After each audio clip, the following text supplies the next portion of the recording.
عدد 20واں باب چٹان کا پانی۔ اور پہلے مہینے میں بنی اسرائیل کی کل جماعت دشت سین میں آئی، اور لوگوں نے کادیش میں قیام کیا، اور مریم نے وہاں وفات پائی اور وہیں دفن کی گئی۔ اور جماعت کے لیے پانی نہ تھا، سو وہ موسیٰ اور ہارون کے خلاف جمع ہوئے، اور لوگوں نے جھگڑا کر کے کہا، کاش کہ جب ہمارے بھائی خداوند کے آگے مرے ہم بھی مر جاتے۔ تم خداوند کی جماعت کو اس دشت میں کیوں لائے تاکہ ہم اور ہمارے چوپائے یہاں مر جائیں؟ اور تم نے کیوں ہمیں مصر سے نکالا کہ ہمیں اس جگہ لے آئے، ایسی خراب جگہ میں جس میں نہ کھیت ہے، نہ انجیر، نہ انگور، نہ انار، بلکہ پینے کا پانی تک نہیں ہے۔ تب موسیٰ اور ہارون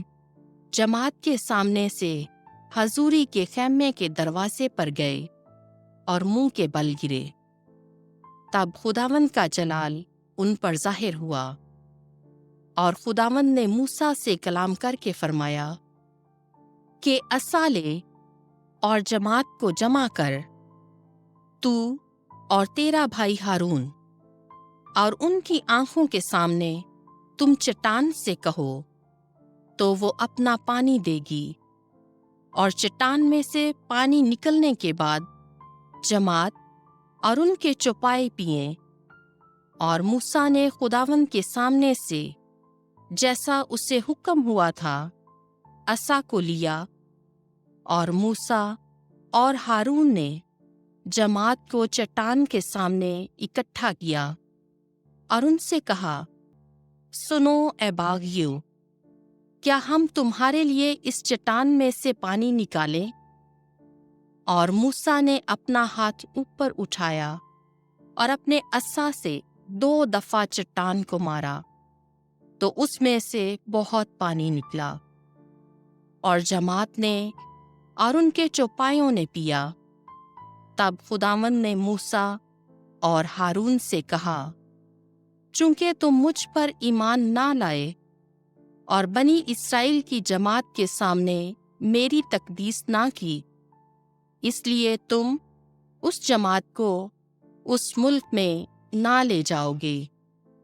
جو میں نے انہیں دیا ہے۔ یہ مریبہ کے پانی ہیں جن پر بنی اسرائیل نے خداوند سے جھگڑا کیا، اور اس نے ان کے درمیان تقدیس پائی۔ اور موسیٰ نے کادیش سے ادوم کے بادشاہ کے پاس ایلچی بھیج کر کہا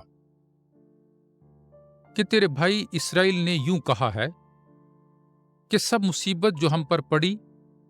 تو اسے جانتا ہے، اور کہ ہمارے آباء و اجداد مصر میں گئے اور ہم وہاں بہت مدت تک رہے۔ تب مصریوں نے ہمارے ساتھ اور ہمارے آباء و اجداد کے ساتھ بدی کی، اور ہم خداوند کے آگے چلائے۔ تو اس نے ہماری آواز سنی اور اپنا فرشتہ بھیجا اور ہمیں مصر سے نکالا، اور دیکھ اب ہم کادیش شہر میں ہیں جو تیری سرحد کے کنارے پر ہے، سو ہمیں اپنے ملک میں سے گزرنے دے، اور ہم کھیتوں اور انگوروں کے درمیان سے نہ جائیں گے اور نہ کنوؤں کا پانی پئیں گے، مگر ہم شاہراہ پر چلیں گے، دہنے اور بائیں نہ مڑیں گے جب تک کہ تیری سرحد سے گزر نہ جائیں۔ تو ادوم نے جواب دیا، تو میری حد میں سے نہ گزر، تاکہ میں تیرے خلاف تلوار لے کر نہ نکلوں۔ بنی اسرائیل نے اس سے کہا کہ ہم تو تیرے رستے پر جائیں گے، اور اگر ہم یا ہمارے چوپائے تیرا پانی پئیں تو ہم تجھے اس کا دام دیں گے، اور ہم تو بغیر کچھ کیے اپنے پاؤں پاؤں گزر جائیں گے۔ تو اس نے کہا کہ تو نہ گزر، اور ادوم ان کے خلاف بہت لوگ لے کر اور بڑی قوت سے نکلا، اور ادوم نے بنی اسرائیل کو اپنی سرحد میں سے گزرنے دینے سے انکار کیا تو اسرائیل اس کی طرف سے مڑا۔ ہارون کی وفات۔ اور بنی اسرائیل نے کادیش سے کوچ کیا اور ساری جماعت کوہ ہور پر آئی، اور خداوند نے کوہ ہور میں جو ادوم کی سرحد کے پاس ہے موسیٰ اور ہارون سے کلام کر کے فرمایا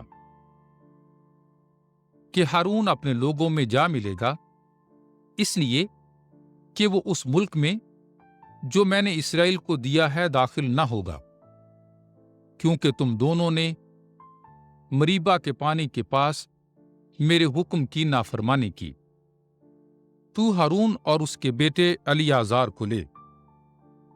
اور کوہ ہور پر انہیں چڑھا لا، اور ہارون کے کپڑے اتار کے اس کے بیٹے الیعازار کو پہنا، اور ہارون اپنے لوگوں میں جا ملے گا اور وہاں فوت ہو جائے گا۔ تو موسیٰ نے جیسا خداوند نے اسے حکم دیا کیا،